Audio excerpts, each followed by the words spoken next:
Hello students, देखिए अब हम पढ़ने जा रहे हैं काली बाई भील मेधावी छात्रा स्कूटी योजना। तो देखिए आ जाइए, इसको पढ़ने से पहले आपसे मैं एक क्वेश्चन पूछता हूँ। काली बाई भील मेधावी छात्रा स्कूटी योजना में एनरोल होने के लिए जो छात्राएं हैं उनको कितने प्रतिशत मार्क्स लाने होंगे? आपके पास चार ऑप्शन है।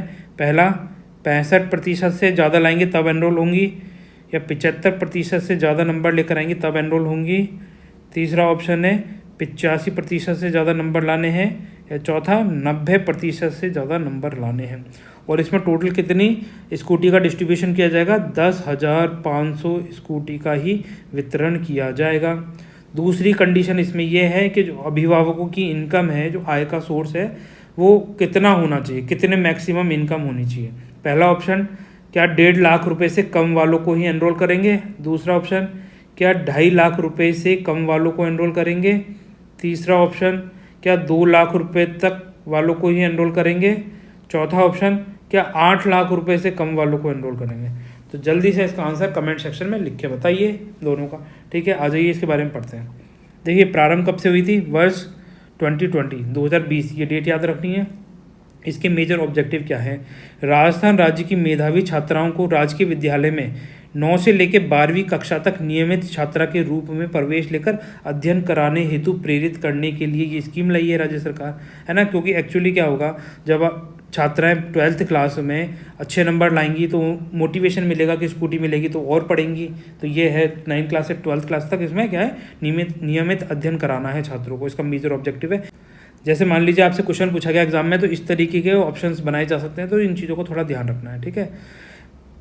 माध्यमिक शिक्षा बोर्ड राजस्थान द्वारा आयोजित परीक्षा तथा विश्वविद्यालय द्वारा आयोजित स्नातक डिग्री परीक्षा में अधिक से अधिक अंक लाने और उनमें प्रतिस्पर्धा की भावना विकसित करने, उच्च अध्ययन हेतु आकर्षित करने हेतु उच्च शिक्षा हेतु वाहन उपलब्ध कराना है। अब देखिए इसमें विवरण क्या है, इसके जो मेजर कंपोनेंट्स हैं।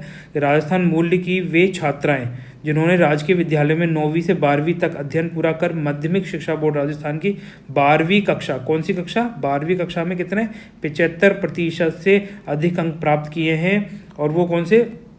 राजस्थान स्थित राजकीय महाविद्यालय या फिर राज्य पोषित विश्वविद्यालयों में स्नातक डिग्री प्रथम वर्ष में प्रवेश कर लिया है ना। 12वीं में तो क्या है, उन्होंने 75% से ज़्यादा अंक लिया है। उसके बाद उन्होंने क्या है, कॉलेज में एडमिशन ले लिया। कौन से में? जो राजकीय हों या फिर राज्य पोषित विश्वविद्यालय हों, उनमें एडमिशन लिया है। स्नातक मतलब ग्रेजुएशन करने के लिए प्रथम वर्ष में प्रवेश ले लिया है, तो उनको इस चीज़ के लिए स्कूटी की डिस्ट्रीब्यूशन करने के लिए एलिजिबल कर लिया जाएगा। ठीक है। उनको जिलेवार वरीयता अनुसार स्कूटी स्वीकृत कर निःशुल्क वितरित की जाएगी। उनसे कोई भी पैसा नहीं लिया जाएगा। ये भी बन सकता है कि उनसे 10% लेंगे पैसा, कि 50% लेंगे, कुछ भी नहीं लिया जाएगा, कोई फीस नहीं ली जाएगी। उनको free of cost scooty distribute कर दी जाएगी। प्रतिवर्ष कितनी? 10,500 स्कूटी ही डिस्ट्रीब्यूट की जाएंगी। कब? प्रतिवर्ष।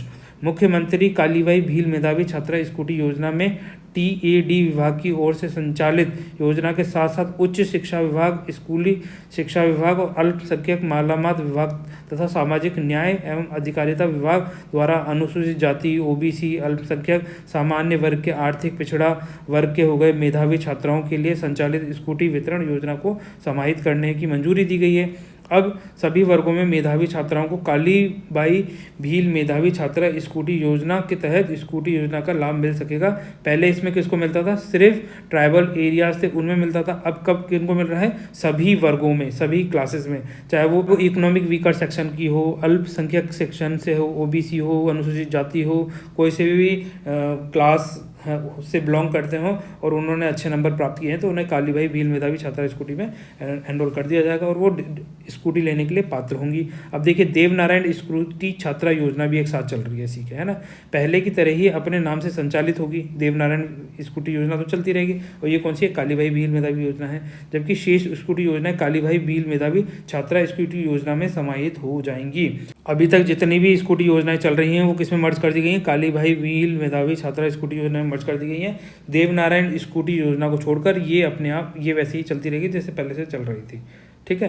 TDA विभाग द्वारा संचालित स्कूटी योजना में 10वीं कक्षा में उत्तीर्ण करने वाली मेधावी छात्राओं को भी पूर्ववत स्कूटी मिलती रहेगी। अब देखिए कालीबाई में किसको मिल रही है? 12th क्लास में। देवनारायण में किसको मिलती है? 10th एंड 12th दोनों में मिलती है इसमें, है ना। देवनारायण छात्रा स्कूटी योजना में 8 अक्टूबर 2020 को क्या किया गया, नई सूचना लेकर आए। पहले इसमें 2 लाख रुपए थी अभिभावकों की इनकम, वो बढ़ा के कितनी कर दी गई, 2.5 लाख रुपए कर दी गई है। आ जाइए चलिए देखते हैं नेक्स्ट। अब देखिए निरोगी राजस्थान अभियान, नाम पढ़ते ही पता चल रहा है कि हमें क्या करना है, राजस्थान को निरोगी बनाना है। राजस्थान के जितने भी नागरिक हैं वो कैसे रहें, स्वस्थ रहें, निरोगी रहें, हमारा यही ऑब्जेक्टिव होना चाहिए, है ना। तो ये प्रारंभ कब से करी गई है, 18 दिसंबर 2019 से। और जन आधार आपने नाम पढ़ा होगा, ठीक है, ये भी कब प्रारंभ करी गई थी, सेम डेट को 18 दिसंबर 2019। निरोगी राजस्थान 18 दिसंबर 2019, जन आधार 18 दिसंबर 2019। याद करेंगे, याद हो जाएंगी चीज़ें, ठीक है। इसके मेजर ऑब्जेक्टिव क्या हैं, देखिए समस्त नागरिकों के लिए स्वास्थ्य समस्याएं और उनके निदान के लिए जो बीमारियों को रोकथाम व उपचार की व्यवस्था सुनिश्चित करना है, ठीक है। और इसके लिए निरोगी राजस्थान अभियान की शुरुआत की गई है। अब देखिए अभियान का उद्देश्य क्या होगा, बुजुर्गों, महिलाओं, बच्चों को उचित देखभाल प्रदान करने के साथ साथ संचारी और गैर संचारी बीमारियों का टीकाकरण और नशा मुक्ति, खाद्य सुरक्षा जैसी समस्याओं के लिए बेहतर सेवाएं प्रदान करना है। अब देखिए communicable and non communicable disease कौन कौन सी होती हैं। कम्युनिकेबल डिजीज़ का मतलब होता है जो एक बंदे से दूसरे बंदे में फैल जाती है, जैसे एग्जाम्पल कोरोना वायरस, ठीक है। कोरोना वायरस है, कोविड-19 जो डिजीज़ है वो इसी का एग्जांपल हो गया। कोरोना वायरस के थ्रू मान लीजिए एक को है, इसने छींका तो इसको भी हो सकता है, ठीक है। स्वाइन फ्लू ले लीजिए, इन्फ्लुएंजा वायरस ले लीजिए, है ना। ये क्या है, कम्युनिकेबल डिजीज़ के अंदर आते हैं। अब देखिए नॉन कम्युनिकेबल डिजीज़ कौन कौन सी होती हैं, जैसे मान लीजिए किसी को कैंसर हो गया, ठीक है, किसी को अस्थमा हो गया, किसी के पेट में कोई गांठ हो गई, तो ये क्या हो गई, नॉन कम्युनिकेबल डिजीज़ हो गई। ये कम्युनिकेट नहीं होती, ये इसी बंदे के अंदर रहेंगी, इससे दूसरे बंदे के अंदर नहीं जाएंगे। पर ये कौन सी होती है, कम्युनिकेट, जो एक बंदे से दूसरे बंदे में चली जाती है। इसके अंतर्गत निम्नलिखित गतिविधियां की जा रही हैं। अब जो निरोगी राजस्थान अभियान जो चलाया जा रहा है, इसमें कौन कौन सी गतिविधियां की जा रही हैं, जैसे जनसंख्या नियंत्रण कार्यक्रम, है ना, पॉपुलेशन कंट्रोल प्रोग्राम चलाए जा रहे हैं। वृद्धजनों की क्या करनी है, स्वास्थ्य समस्याएं और वो देखभाल करनी है। महिलाओं की स्वास्थ्य का ध्यान रखना है। मौसमी संचारी रोग, कम्युनिकेबल जो डिजीज़ होती हैं जो मौसम में अराइज हो जाती हैं, उनको क्या कंट्रोल करना है। किशोरावस्था की स्वच्छता देखनी है। असंचारी रोग जो नॉन कम्युनिकेबल डिजीज़ हैं उनको भी कंट्रोल करना है। टीकाकरण एवं वयस्क टीकाकरण लाने हैं और रेगुलर बेसिस पे उनको लगाने हैं। टीकाकरण में क्या होता है, जैसे पोलियो, डिप्थीरिया, पर्ट्यूसिस, है ना, इनके जो टीके लगाए जाते हैं बच्चों में लगाए जाते हैं 5 साल से छोटे बच्चों को। उसके साथ साथ वयस्क टीकाकरण कौन से लग रहे हैं, कोरोना वायरस का भी टीका लगाया जा रहा है ना, ये वयस्क टीकाकरण हो गया। ड्रग की लत और बीमारी, खाद मिलावट, प्रदूषण इत्यादि, ये सब क्या करना है, कंट्रोल करना है। जिससे क्या होगा, होलिस्टिक डेवलपमेंट होगा। कब होगा ये, जब लोग जो हमारे राजस्थान के या फिर पूरे समस्त भारत के या फिर पूरी दुनिया के सभी लोग जब निरोगी रहेंगे तभी दुनिया, देश तरक्की करेगा। और सबकी तरक्की एक दूसरे पे इंटर रिलेटेड है। तो हम जब छोटे लेवल पे राजस्थान को निरोगी बनाएंगे तो इंडिया अपने आप धीरे धीरे सभी राज्य बनेंगे, सभी राज्य बनेंगे तो सभी देश बनेंगे, है ना, ऐसे याद रख सकते हैं। आ जाइए चलिए नेक्स्ट देखते हैं। अब आ जाइए, अब पढ़ते हैं मुख्यमंत्री वृद्धजन सम्मान पेंशन योजना कब से स्टार्ट करेगी, 2 अक्टूबर 2019। अभी अपन ने जन आधार योजना पढ़ी थी, मतलब इसके देखा था कब लॉन्च हुई है, तो उसकी डेट जल्दी से कमेंट सेक्शन में लिखिए, है ना। अब मुख्यमंत्री वृद्धजन सम्मान पेंशन योजना कब से, 2 अक्टूबर 2021। तो इस पेंशन योजना के लिए जन आधार पोर्टल मैंने इसीलिए पूछा है क्योंकि देखो कई बार क्या होता है, कन्फ्यूज़न हो जाता है कि कब थी। तो आपको वैसे ही पता होना चाहिए कि जब ये स्कीम आ रही है तो इससे पहले ही जन आधार आई होगी, है ना। 20 में तो आई नहीं थी, कब आई थी, 2019 में आई थी। कब आई थी, 18/12/2019। आप डेट याद रखेंगे तो आपको लिंक करते जाएंगे, आपको याद रहेंगे, है ना। पर उपलब्ध डेटा का उपयोग करते हुए बिना मानवीय हस्तक्षेप के ऑनलाइन प्राप्त आवेदकों की स्वतः स्वीकृति जारी करने की प्रक्रिया प्रारंभ की गई है। अब देखिए अपन ने ये पढ़ा जन आधार योजना, इसके साथ अपन ने पढ़ा था निरोगी राजस्थान योजना, ये कब लॉन्च करी गई थी, इसके बारे में चलिए कमेंट सेक्शन में लिखिए। अब तो आपको लिखना ही है ना, अभी पढ़ के आए अपन ये। अब बताइए दे लाभ कितना है इसमें। देखिए 75 वर्ष से अधिक आयु है तो कितने 1000 रुपये प्रतिमाह दिए जाएंगे, ये बस ये नोट कर लीजिए आप। और 75 वर्ष से कम आयु है तो कितने 750 रुपये दिए जाएंगे। कब से, 58 साल से, 58 ईयर से लेके 75 साल तक की एज है तो 750 रुपये। अब देखिए इसकी एलिजिबिलिटी क्या क्या है। देखिए एलिजिबिलिटी है कि मुख्यमंत्री वृद्धजन सम्मान पेंशन योजना में अगर कोई वृद्ध है तो वो कम कितनी उम्र का होना चाहिए, कम से कम 58 वर्ष से स्टार्ट होकर अगर उसकी आयु 75 वर्ष है तो उसे कितने दिए जाएंगे, 750 रुपये दिए जाएंगे। अगर 75 वर्ष से अधिक है तो 1000 रुपये दिए जाते हैं। महिलाओं में 55 वर्ष से अधिक आयु वाली महिलाओं को इन नियमों के अंतर्गत पेंशन दी जाती है।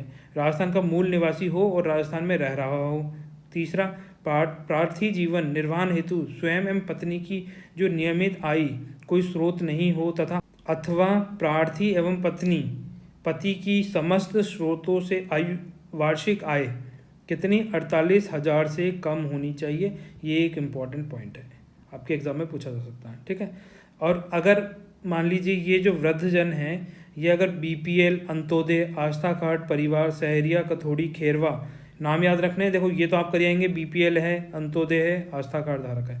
साथ साथ सहरिया, कथोड़ी, खेरवा जाति के व्यक्तियों से है तो उनकी आय में क्या होगी, छूट प्रदान की जाएगी। 48,000 से ज़्यादा भी आय है तो भी उन्हें इसमें एनरोल कर लिया जाएगा। मुख्यमंत्री वृद्धजन सम्मान पेंशन योजना कौन कौन से, बीपीएल, अंत्योदय, आस्था कार्ड धारक।